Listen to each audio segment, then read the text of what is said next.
그래서 그 회당에서 어떤 자들이 일어나서 스데반과 더불어서 논쟁을 펼칩니다. 이 스데반도 헬라파 유대인 출신입니다. 나머지는 다 헬라파 유대인들의 그 지역 이름이 나오고 있는데, 구레네인, 알렉산드리아인, 길리기아와 아시아에서 온 그런 헬라파 유대인들이죠. 그런데 제일 먼저 나오고 있는 사람들이 자유민들이라고 되어 있습니다.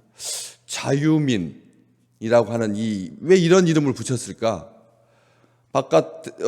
이 디아스포라로 흩어졌을 때 많은 사람들이 그냥 본국에서 견딜 수 없으니까 능력 있는 사람들이 바깥으로 탈출하잖아요.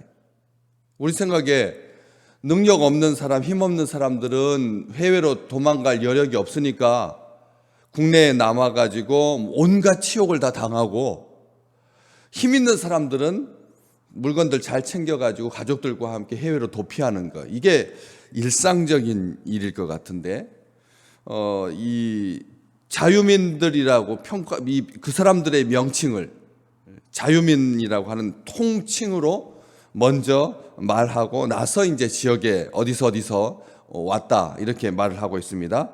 이 자유민들은 어떤 사람들인가 하는 것이죠. 우리가 생각할 때 아주 자유로운 기질을 가진, 그리고 굉장히 이 대부분의 사람들을 포괄하는 그런 표현이라 이렇게 생각하기 쉬운 단어입니다. 그런데 이 사람들은 특정한 사람들을 자유민이라고 불렀습니다.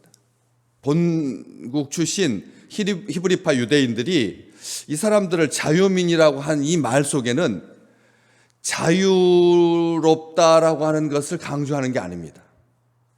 비극적인 역사가 담겨 있는 것이죠. 금방 벌써 우리가 떠오르는 말이 어떤 말인지 아시겠지만 환향녀. 우리나라에서 당나라에 또 청나라에 끌려갔다가 만신창이가 되고, 그리고 쓸모없어져서 다시 귀국하게 된 여인들. 나중에 그걸 가지고 얼마나 우리가 더럽게 이름을 붙여가지고 환향녀라고 해서, 그래서 스스로 추한 거죠. 정말 따뜻하게 보듬어주고, 그리고 또 위로하고 격려한 게 아니라 그렇게 사람을 구별해가지고 저 여자들의 후손과 피가 섞이지 않게 해라. 떼놈들한테 끌려가서 그렇게 당하고 온 여자들이니까 조금이라도 섞이지 않도록 해라 해가지고 구별하고 저주하고, 그리고 배척하고 차별하고 했던 우리 역사가 잘 보여주듯이, 이 자유민이라고 하는 사람들은 BC 53년경에 아주 때로 유대인들을 포로로 끌고 갔던 로마의 장군 폼페이우스, 로마의 장군에 의해서, 폼페이에 의해서 이 한꺼번에 왕창 끌려갔던 노예들입니다. 유대인들을 그냥 유대 역사 가운데서 가장 많이 끌려갔던, 그때 대부분이 끌려갔던 그런 노예들로 끌려갔다가 이제 진짜로 쓸모없게 되어서 그래서 본국으로 방출한 그때의 후손들이거든. 그때의 사람들이 그의 후손들입니다. 그러니까 어떤 느낌으로 이 사람들을 대했겠습니까? 어떤 느낌으로 그렇게 대했겠습니까? 이 자유민이라고 하는 것이 그냥 정말로 좋은 표현, 자유를 사랑하고 자유로 가득한 그런 사람들을 의미하는 것이 아니라 노예로 끌려갔다가 풀려난 후손들이다라고 하는 그런 이름으로 그렇게 불려졌다는 것이죠. 자유민이라고 하는 말이 그런 의미입니다. 별로 좋은 의미가 아니다라고 하는 것이죠. 노예 출신이라는 뜻이니까.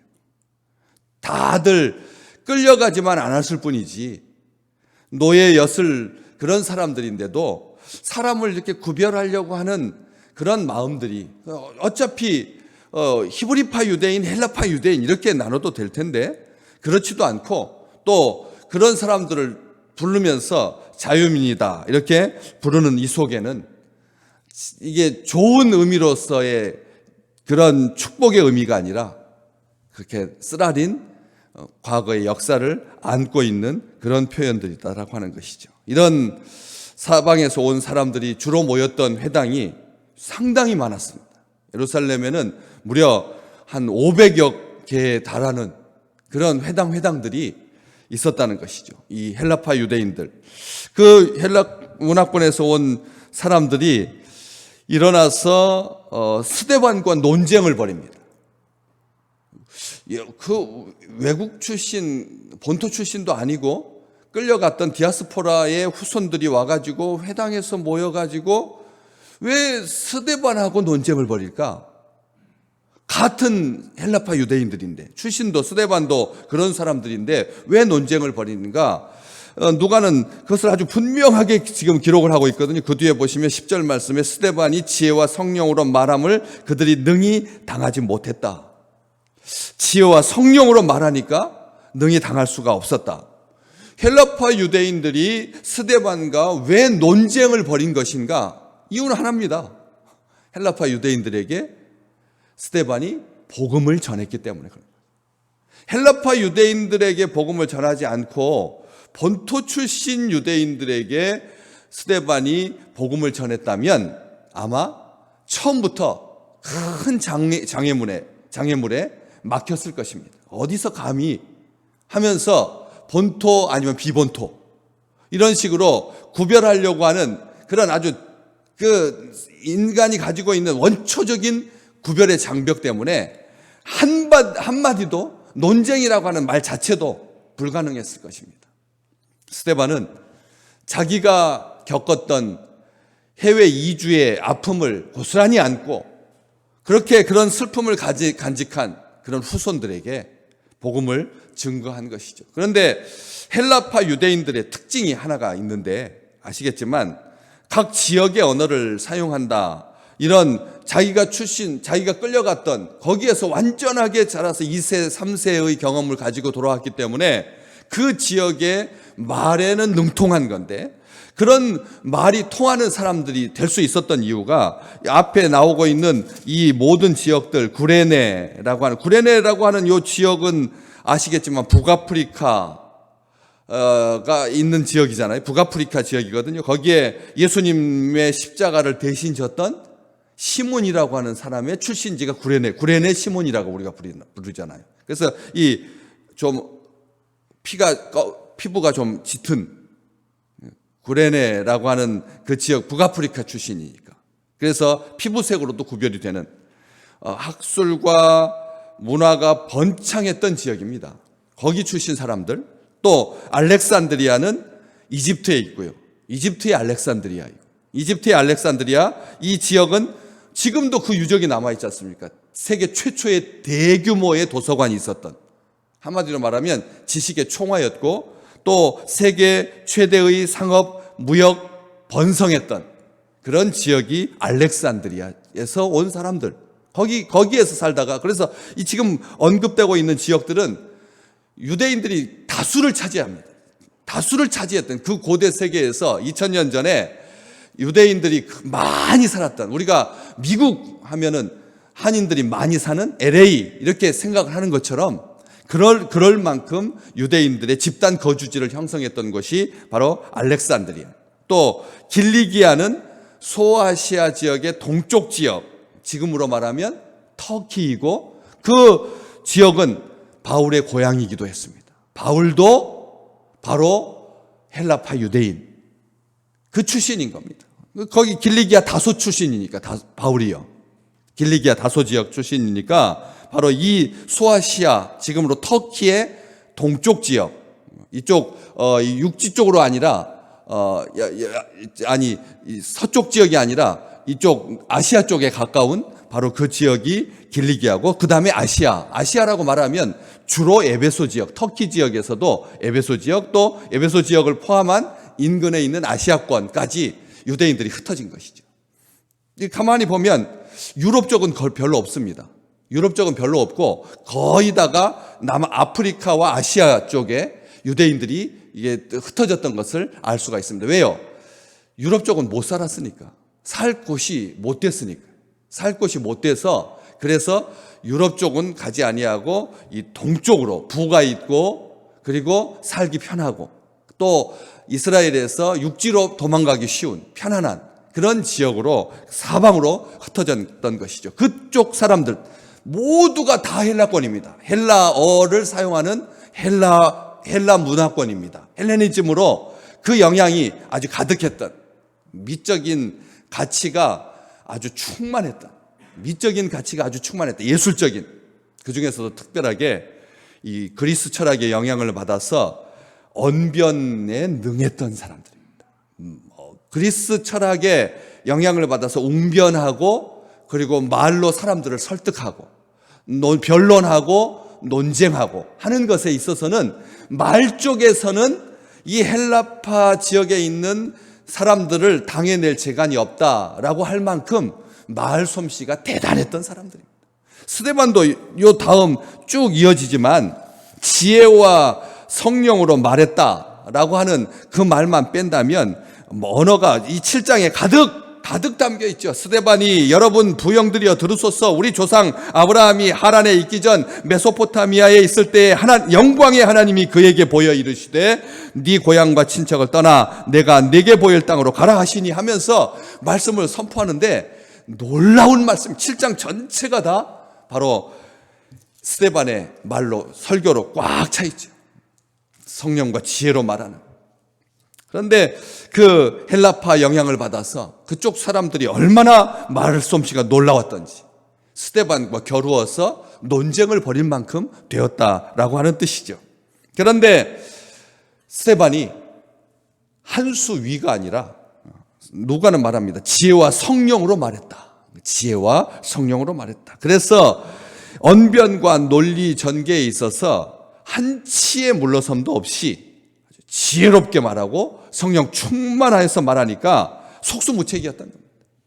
말재간이 다들 탁월한데 게다가 회당에 모였다라고 하면 그냥 주로 그냥 말하는 것이죠. 음식도 먹고 또 교육도 의논하고 또 정치도 논하고 민족이 나아갈 길도 논했지만 그러는 과정 속에서 자기들이 아주 익숙했던 헬라어권 그 말, 자기 지역 약간 언어의 표차는 있어도 그래도 비슷비슷하게 말을 하는 그런 속에서 그렇게 말이 다듬어지고 날카로워졌을 텐데 그런 사람들이 절대 이길 수가 없었다는 거예요. 논리로 싸우는 사람들 보면 어떻게 우리가 이길 수가 있겠습니까? 논리로 싸우겠다고 드는 사람들은 못 이깁니다. 꼬리를 물고 늘어져서 이길 수가 절대 없습니다. 논리로 싸우겠다라고 하는 마음을 가지고 달려들면 이길 수가 없는 것이죠. 그런데 그 논리로 싸우려고 하는 사람들의 성향이 절대 승복하지 않는 기질이 있습니다. 말로 싸우려고 하는 사람들은 절대 자기가 졌다라고 말하지 않는다는 거예요. 물러서지 않는다라고 하는 것이죠.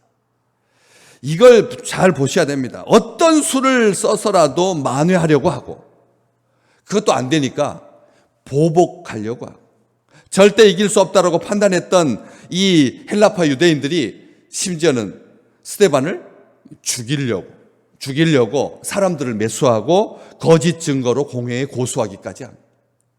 말로 안 되니까 죽이려 들었다는 것이죠. 참 인간이라고 하는 게 살인을 품는 것, 이 살인의 감정을 품는 게 아무것도 아닌 것 같은데도 말에 지면 살기를 갖게 된다는 것이죠. 이건 놀라운 말입니다. 이 사람이 얼마나 완악한지 능력으로 지고 그리고 어떤 다른 것들 때문에 지는 것도 분해하지만 특별히 말싸움에서 지면 사람들이 굉장히 분해지게 된다. 우리는 여기서 이 상황을 봐야 됩니다. 아직 복음을 받아들이지 않은 그 해외에 나가지고 어렵게 살다가 돌아왔으니까 우리 생각에는 자기들끼리는 더 화목하고 이왕 본토 히브리파 유대인들하고는 그렇게 잘 섞이지 못한다면 이국 타향살이의 서러움을 가지고 온 사람들이니까 오히려 더 말로 따뜻하고 격려할 수 있을 줄 알았는데 유대인 포로 수용소에서 끌려가는 그 수용소 내부에서 벌어지는 처절한 인간성의 그 파탄, 싸움, 논쟁, 우리는 보는 거죠. 그 일제시대에도 일본 경찰의 하수인이 되어가지고 동족들을 괴롭혔던 그런 사람들을 모습을 보면서 우리는 생각합니다. 야, 사람이 힘들게 되고 어렵게 되면 더 따뜻하게 보듬어 줄 줄 알았는데 오히려 그 압제자의 발톱이 되어가지고 동족들의 가슴을 후벼 파는 그런 안타까운 일들을, 그래서 지금까지도 그게 청산이 안 돼가지고 친일파 청산이라고 하는 이름으로 이 인명사전을 만들고 그것만을 만드는 그룹이 있거든요. 친일파의 인명사전을 만들어가지고 발간하는, 그 아직도 청산되지 못한 역사로 인해서 힘들어하는 이 모습을 성경에서 보는 거예요. 성경책 안에서 보는 겁니다. 성경책 안에서 본다니까요.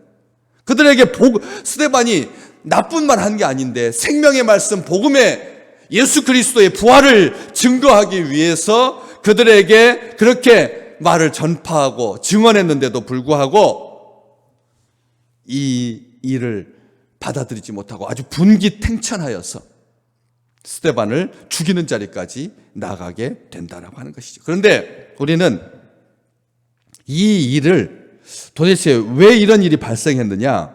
누가복음 12장에 보시면 누가가 똑같이 썼으니까 누가복음 12장 12절에 우리 주님께서 하신 말씀입니다. 마땅히 할 말을 성령이 곧 그때에 너희에게 가르치실 것이다. 끌려갈 때, 싸울 때, 논쟁할 때 마땅히 할 말을 성령이 곧 그때에 너희에게 가르쳐 주실 것이다. 우리 주님께서 예언하셨던, 축복하셨던 바로 그 말씀이거든. 또 누가복음 12장뿐만 아니라 21장에도 보시면 내가 너희의 모든 대적이 능히 대항하거나 변박할 수 없는 구변과 지혜를 너희에게 줄 것이다. 우리 주님께서 약속해 주셨거든. 이 세상에 있는 말로 절대 지지 않는 그런 기질을 보이는 사람들에게조차도 우리 주님께서 말씀해 주셨습니다. 우리 주님께서 내가 너희에게 모든 대적이 능히 대항하거나 변박할 수 없는 구변과 지혜를 너희에게 줄 것이다.